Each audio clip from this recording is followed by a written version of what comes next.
All right, and then click OK.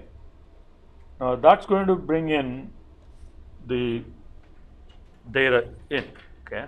But it doesn't set the metadata for the columns. Metadata being what is the property for each column.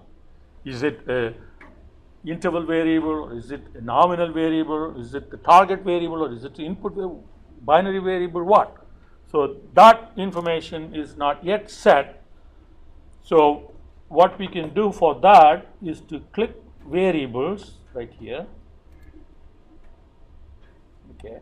So now it tells you what variables are in that data set. Right?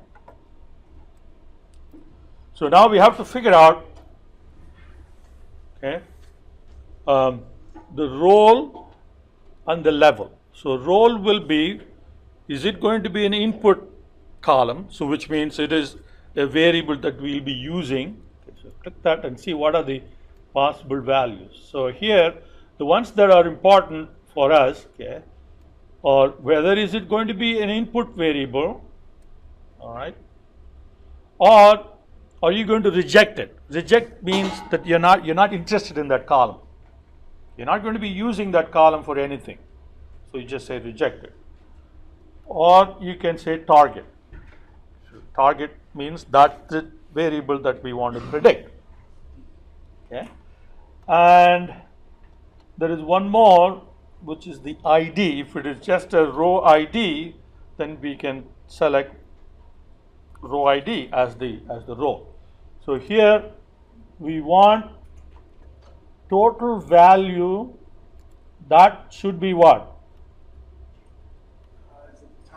Target, because that's what we want to predict, right?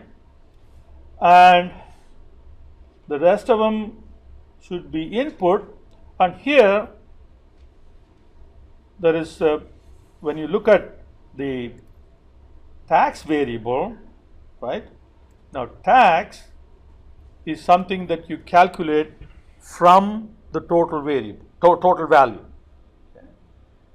So tax is not going to be of predictive value. It's not going to be a predictor of total sales. Okay. Tax is something that you calculate from total value. Okay. So tax is not going to be a useful predictor for us. So we can go ahead and reject tax. We are not interested in tax. So it's rejected. Okay. So that's for role.